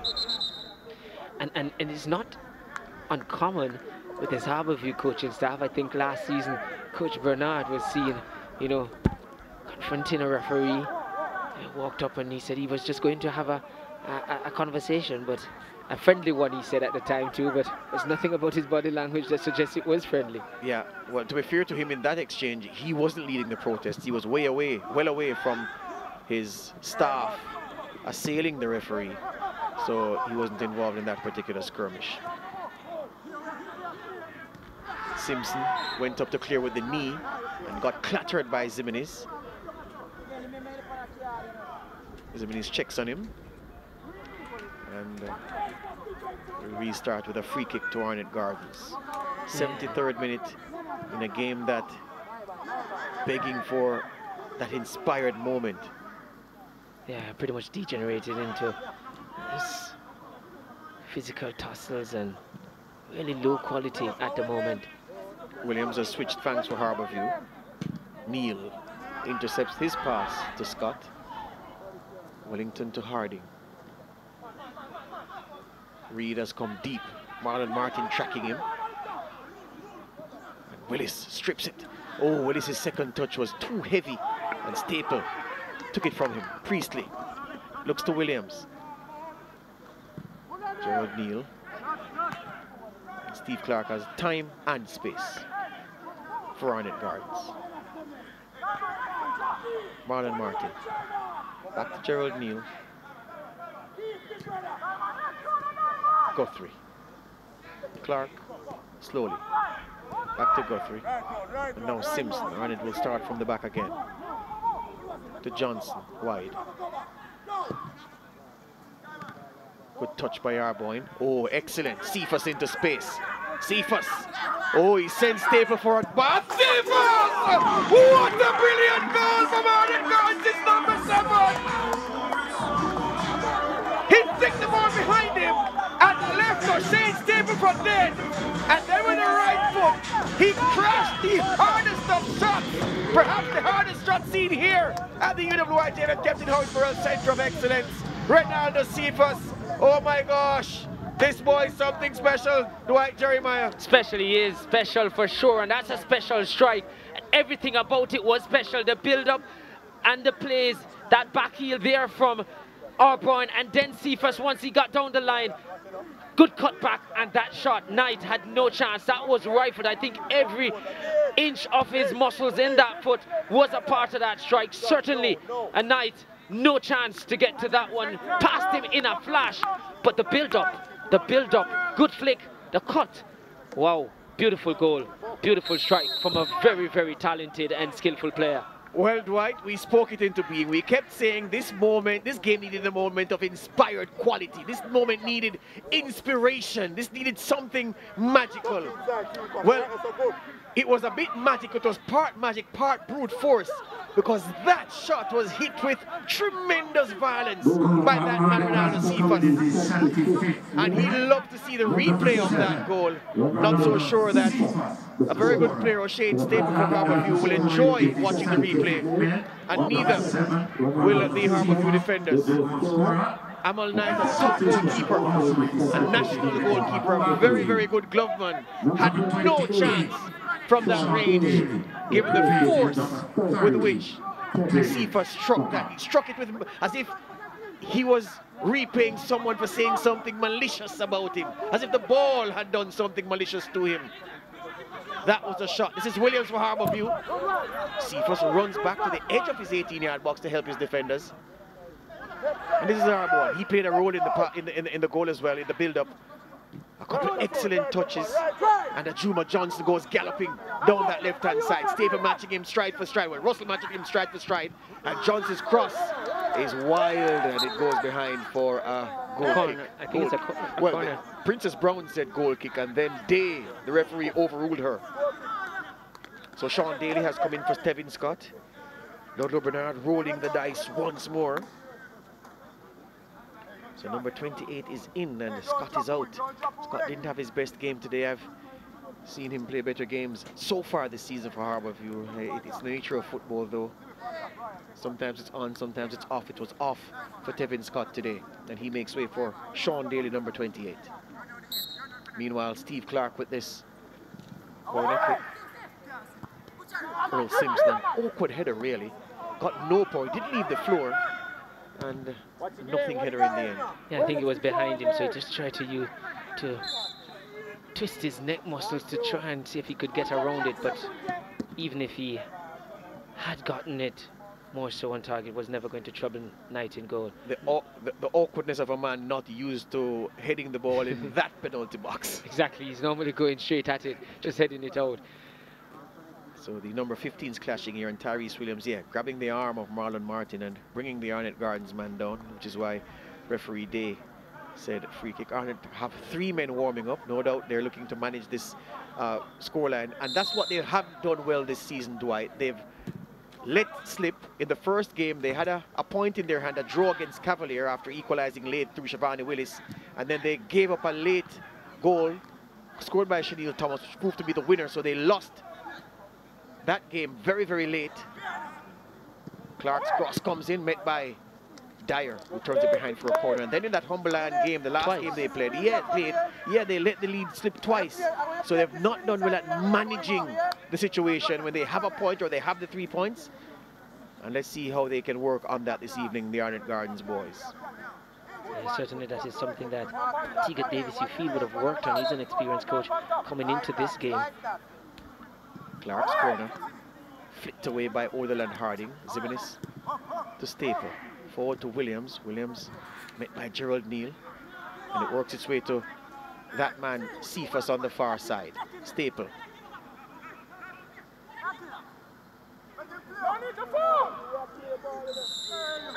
The message from the Arnett Gardens players was to let them come, meaning wanting Cephas to hold the ball and let the defenders come to him rather than attack them, and he wins a free kick in a wide position that Ajuma Johnson is preparing. He certainly has been frustrated from the opening whistle. Yeah. Definitely his team has not been able to get his team to play today. But that goal from Cephas just tells you why the bench of Arnett Gardens was at him so much, because they know what he possesses, what he can do. Brilliant play from Tariq Zimenis on that far side, dancing between a couple challenges, and then the hip check from Shavani Willis. Look at the young man just getting away from Willis and Johnson, and Willis bringing him down. I think he was asking for the yellow card yes, there, he was, because he knew Willis was already on a yellow card.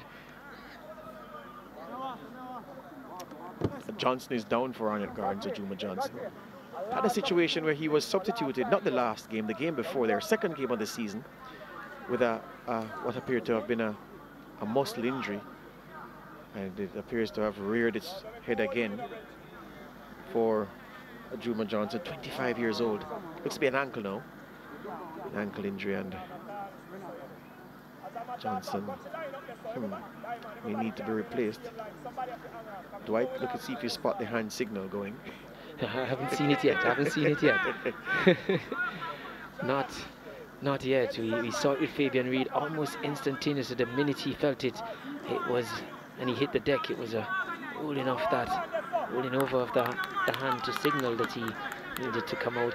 And we see the assistant coach, Eric, in the shot. He did suggest too, when you spoke to him in the pre-game interview, George, that this is something that they've worked on leading into this game this week in training, about managing the game better. Yeah, I don't know about you. Johnson doesn't look as if he's going to be in shape to continue. There's a man warming up furiously on the sidelines. So it looks as if there's going to be a change made at left back for Arnett Gardens. That's the man wearing number 3, Ronaldo Wright, who's going to come in for Juma Johnson. Yeah, that change is going to be made. Meanwhile, Arnett down to 10. They have a free kick to defend. That Priestley is setting himself up to launch into the box for Harborview. Priestley's free kick comes, held by the wind. Arboin clears, falls to Reed. Oh, stepping in. Oh, stepping in with the studs showing was that man, Ryan Wellington. And it's a free kick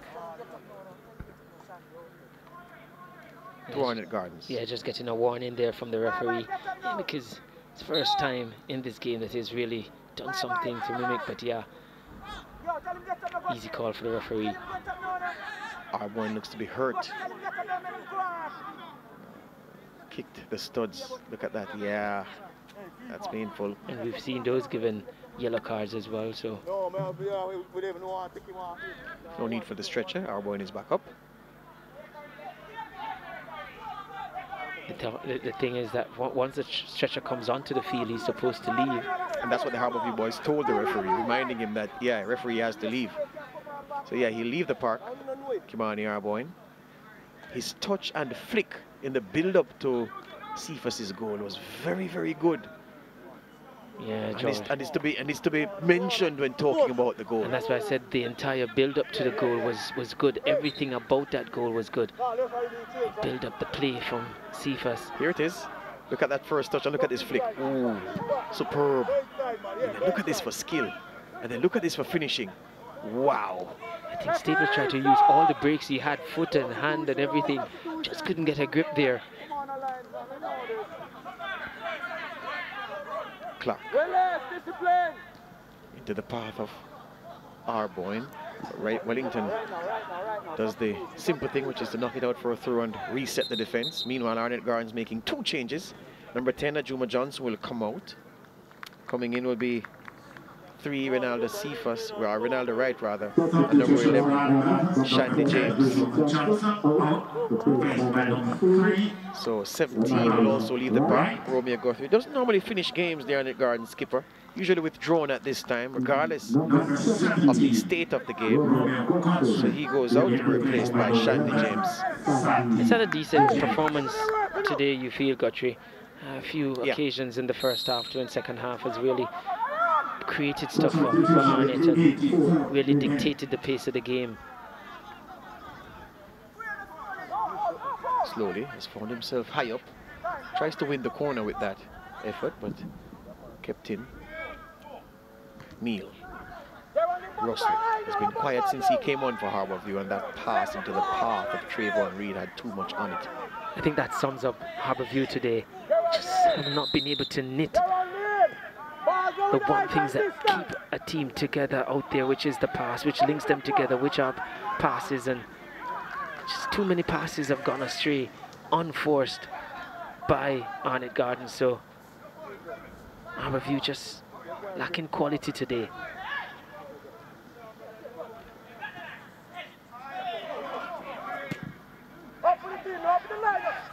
Harborview should take heart from the fact that Arnett Gardens have not been good at holding, and at keeping clean sheets. Excellent observation, and at holding leads. So with the time left, they must believe that they can get something back from this game. Dyer's pass forward is poor. And there goes Cephas once again against Staple. Cephas cuts inside early. Cephas off the left, off the right foot once again, but this time only our cameraman was interested in that, and he gets shouted out by his colleagues near side. Was hit the last game. Cephas cutting in early. Normally he would drive to the 18-yard box, but just mixing it up to leave Staple unsure of what he wants to do. Long ball by Dyer. Transfers the defense, pushing up. Priestley looking for Ximenes, met by Ronaldo Wright, the substitute. Cephas pumps it forward. Harding has a lot of time, but Harborview don't have a lot of time in real terms. Not a lot of time, but we see Arnott here look in their efforts to manage this one. You see that 11 players have fallen behind the ball, just trying to keep their shape and trying to ensure that it's not easy for Harborview to penetrate them. And the point you mentioned, George, that Arnott Gardens have been giving up leads this season. I mean, coupled with the fact too that against Malines, Harborview, they got a very, very late goal through Trevon Reed, rather, in the 90 plus 2 minutes. So certainly they'll have a hope that they can do it, and they're up against a team that may just allow them to do it. Yeah. Cephas beat 2 men on the touchline and accelerated away from them, but his pass to Arboin was intercepted. At 0-0, I would have voted for Shamari Dyer as my man of the match. I'm thinking alike, George. I was thinking exactly that too, because of the fact that Arnott was having the better attack and he was keeping them at bay. Yep, this is Arboin. To Cephas. The man who, at this point, certainly stands to win that. Yeah, no doubt. No doubt for sure. After that goal, there's no contest. Hurt himself in that tackle on Lennox Russell, just now slow to get back to his feet, but back up to speed.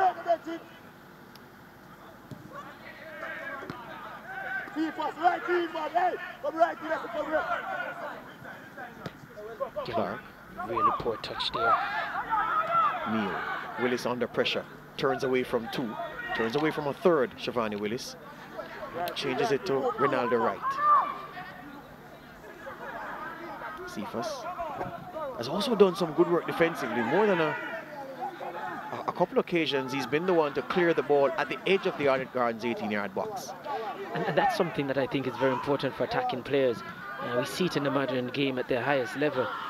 And you definitely want your players to be able to, when you don't have the ball, as a coach I always say, I have 11 defenders. Yep.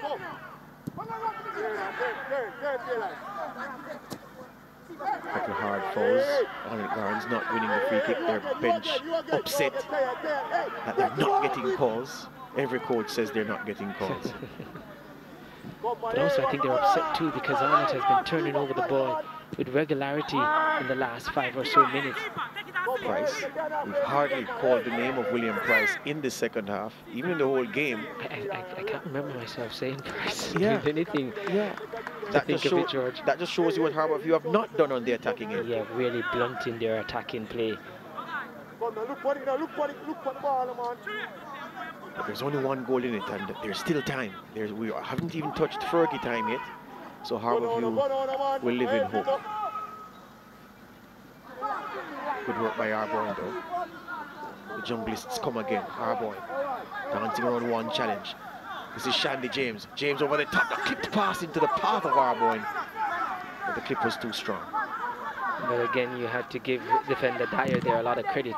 Yep. Trapped Arboin, ensure that he was never going to get a pass in a free position. Daly for Harborview to Reed. Excellent by Marlon Martin. Tracking Daly all the way. Shandy James. But Dyer got in the way of the pass intended for Arboin. Right stretch is poor. Marlon Martin is down injured in front of our commentary position. The Arnott Gardens midfielder holding the right calf. That's cramped? Yeah, it looks to me as if it's just cramped badly in that area. And this camera belongs to Ras Tingle, who's getting up close with the action. Give that man a raise, Eddie. Yes. Minimum 5 minutes of added time to replay. When you see them walking on the heel like that, this is the play. Did his job defensively and then made the pass, and then the cramp took hold. And you tend to see that early in a season, players are not really up to maximum fitness. As the season goes on, then you expect that they'll get much better. Yeah. Meanwhile, Kasim Priestley goes over to take this corner kick for Harborview. Can they find the equalizer? They haven't played well, but they can still take something from the game. Priestley's corner kick comes in at the back post, headed away by Shandy James, and cleared further. Harding swings it in off the chest. Really knocks Russell through the crowd. It's blocked by Arboyne. Daly back over to Priestley. Wright gets a piece of it for Arnett Garns, and the junglists can come forward. This is Arboyne. Arboyne tries to beat the goalkeeper, who has come off his line.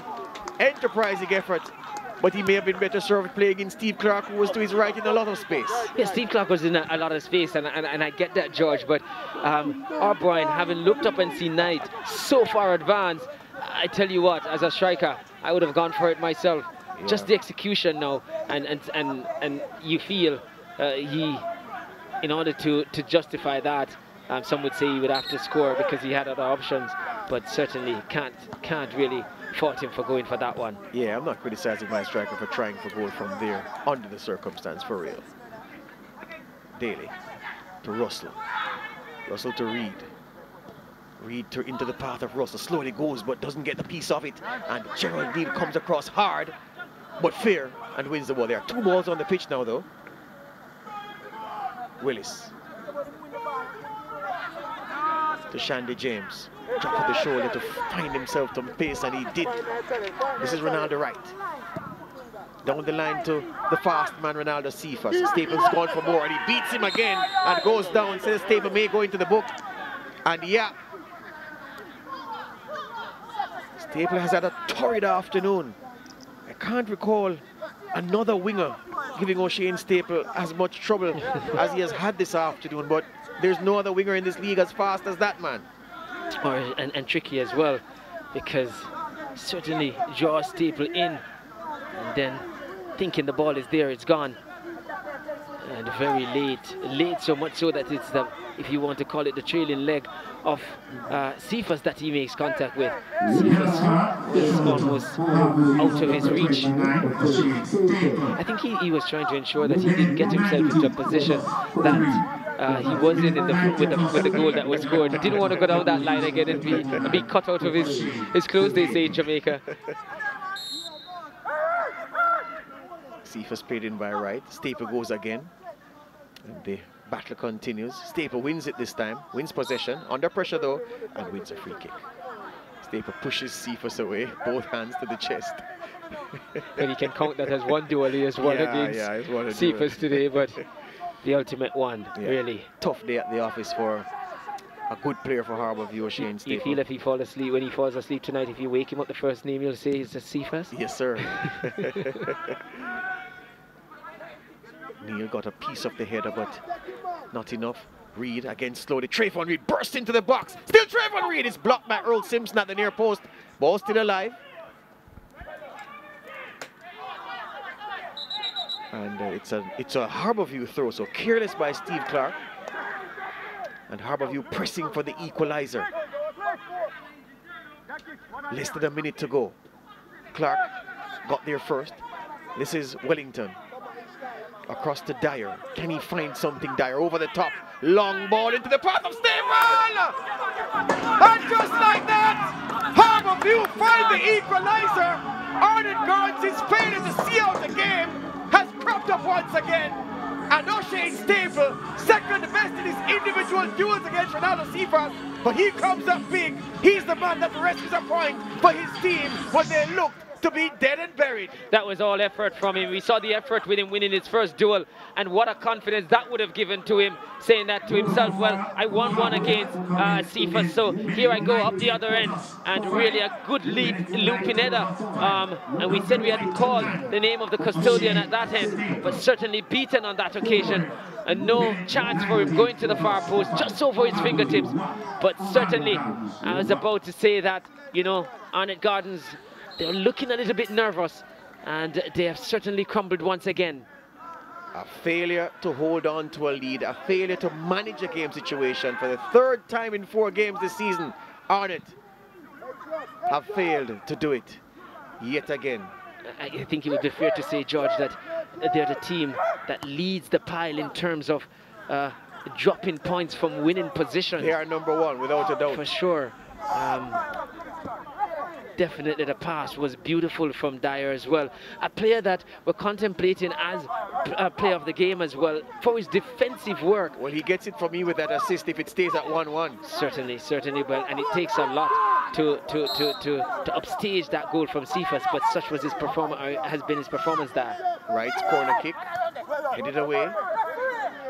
The Harborview boys looking at the referee, asking him to blow his whistle. Hvfc against Staple, the ball comes in! And it took a flick off a Harborview boot. It's another Arnett Gardens corner. Is there time for it? Referee Day had his whistle in his mouth, but he looks as if he's going to allow the corner kick. Right, quickly on the spot to take it.